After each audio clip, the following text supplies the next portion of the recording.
اعوذ باللہ من الشیطان الرجیم، بسم اللہ الرحمن الرحیم۔ آج ہمارا موضوع ہے بیت المقدس کی تاریخ اور یہودی مصنوعات کا بائیکاٹ۔ بیت المقدس کو عبرانی زبان میں یروشلم اور عربی میں القدس کہتے ہیں۔ بیت المقدس کے معنی پاک گھر کے ہیں۔ مسلمانوں، یہودیوں اور عیسائیوں تینوں قوموں کے لیے بیت المقدس اہمیت کا حامل ہے۔ یہودی بیت المقدس کو اس لیے مقدس مانتے ہیں کہ یہیں حضرت داؤد علیہ السلام اور حضرت سلیمان علیہ السلام پیدا ہوئے اور یہیں مدفون ہیں۔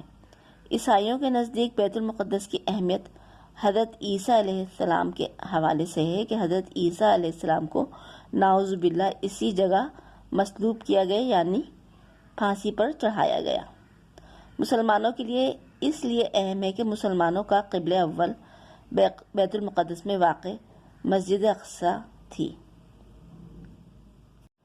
مسلمانوں کے لیے اس لیے اہم ہے کہ قبلہ اول مسجد اقصی بھی بیت المقدس میں واقع ہے، کیونکہ حضرت محمد مصطفیٰ صلی اللہ علیہ وآلہ وسلم نے تقریباً 17 مہینے مسجد اقصی کی جانب رخ کر کے نماز ادا کی۔ یہیں پر سفر معراج کے موقع پر انسانوں کے لیے جتنے بھی پیغمبر اتارے ان سب کی امامت فرمائی، اور پھر یہیں اسی جگہ سے حضرت محمد مصطفیٰ صلی اللہ علیہ وآلہ وسلم براق پر سوار ہو کر آسمانوں کی سیر پر گئے۔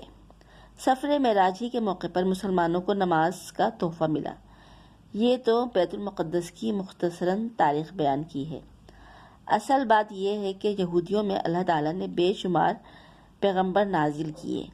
یہودیوں کی کتابوں میں آخری پیغمبر کی نشانیاں بھی بیان کی گئی ہیں، لیکن اللہ تعالیٰ کے آخری رسول حضرت محمد مصطفیٰ صلی اللہ علیہ وآلہ وسلم کو عرب کی سرزمین پر اتارا۔ یہ بات یہودیوں سے ہضم نہیں ہوئی۔ انہوں نے اپنی کتابوں میں رد و بدل کرنا شروع کر دیا اور حضرت محمد مصطفیٰ صلی اللہ علیہ وآلہ وسلم کو بالکل بھی آخری نبی تسلیم نہیں کیا، اور آج تک وہ مسلمانوں کے شدید دشمن ہیں۔ یہودی ظالم، کٹر اور منافق قوم ہے۔ انہوں نے اللہ کے حکم کی نافرمانی کی۔ سب سے زیادہ عذاب بھی اسی قوم پر نازل ہوئے، لیکن اس وقت سب سے زیادہ طاقتور اور مالی طور پر مستحکم یہودی ہیں۔ یہودی یہ سمجھتے ہیں کہ ہم اللہ تعالیٰ کی پسندیدہ مخلوق ہیں، اسی لیے اللہ تعالیٰ نے سب سے زیادہ پیغمبر یہودیوں میں نازل کیے ہیں۔ دنیا کی دولت بھی سب سے زیادہ انہی کے پاس ہے۔ آج سب سے زیادہ یہودی پروڈکٹ کی بھرمار ہے۔ مثال کے طور پر بلو بین مارجرین، کولڈ ڈرنکس میں 7 اپ، ڈیو، پیپسی، کوکا کولا وغیرہ۔ اس کے علاوہ ملک پیک، نیڈو ملک، میگی نوڈلز، گھی میں ڈالڈا، تلو، چائے کی پتی میں لپٹن۔ لو ایک فرانس کی کمپنی ہے۔ اس کمپنی میں شامل تمام بسکٹس کا آپ بائیکاٹ کریں۔ لیز، جس میں آپ سب کو پتہ ہے کہ 20 روپے والے پیکٹ میں 4 سے 5 چپس ہی ہوتے ہیں، یعنی یہ مسلمانوں کو اس قدر لوٹ رہے ہیں، لوگوں کو شعور ہی نہیں ہے، وہ برانڈ کے پیچھے بھاگ رہے ہیں۔ ڈیری ملک اور کٹ کیٹ بھی یہودیوں کا ہی برانڈ ہے۔ یونی لیور بھی یہودیوں ہی کی کمپنی ہے، اور اس کمپنی میں بے شمار پروڈکٹ شامل ہیں۔ رفان کسٹرڈ اور رفان جیلی بھی یہودیوں کی پروڈکٹ ہے۔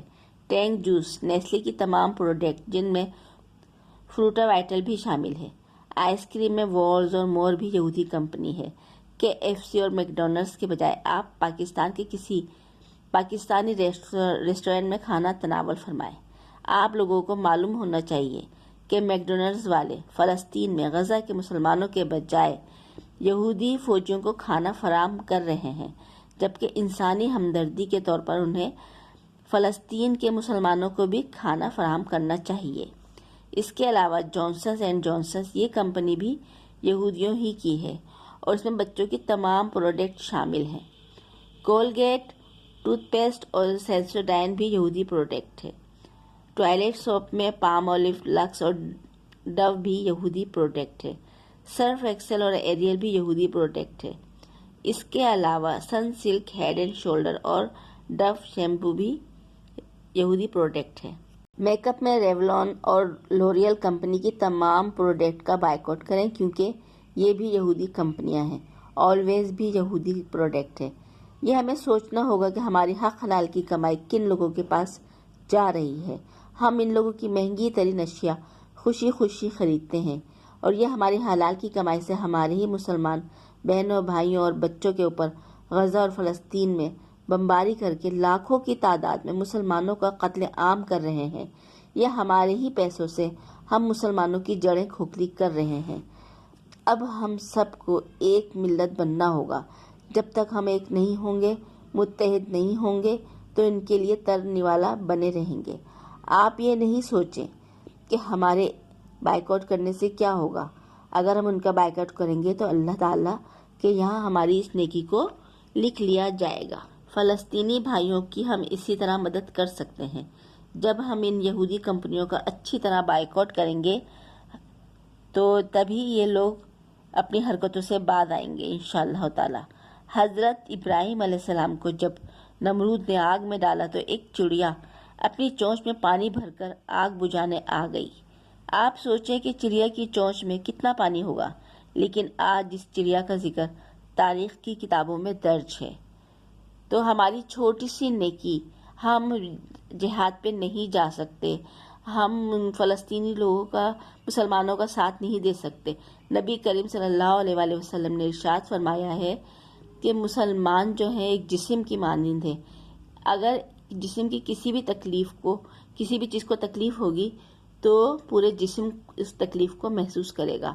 تو اس وقت مسلمان، غزہ کے مسلمان انتہائی تکلیف میں ہیں، ان کے پورے خاندان ختم ہو گئے۔ اب ہم کیا کر سکتے ہیں؟ ہم یہی کر سکتے ہیں کہ ہم ان یہودیوں کا جو ہمارے دشمن ہیں، یہ صرف غزہ کے مسلمانوں کے دشمن نہیں ہیں، یہ تمام عالم اسلام کے دشمن ہیں۔ تو جب تک ہم ایک ہو کر ان کی چیزوں کا بائیکاٹ نہیں کریں گے تو بس اب ہمیں یہی کرنا ہوگا کہ ہم ان کی چیزوں کا بائیکاٹ کریں، اور اللہ ہمیں ہمارا حامی و ناصر ہو، اور اللہ ہمیں دین کے راستے پر چلائے۔ اور اگر آپ کو میری باتیں پسند آئی ہیں تو آپ میرے چینل کو لائک کریں، سبسکرائب کریں، تاکہ آپ کو میری ہر آنے والی ویڈیو فوراً مل جائے، اور میری ویڈیو کو زیادہ سے زیادہ شیئر کریں تاکہ زیادہ سے زیادہ لوگوں تک میری آواز پہنچ سکے۔ اور اگر ہم سب مل کر آواز اسی طریقے سے بلند ہو سکتی ہے کہ ہم زیادہ سے زیادہ لوگوں میں اپنی بات کو پہنچائیں۔ آج کے لیے اتنے ہی۔ اپنا خیال رکھیے گا۔ اللہ حافظ، اللہ نگہبان، اللہ ہم سب کا حامی و ناصر ہو، آمین ثم آمین۔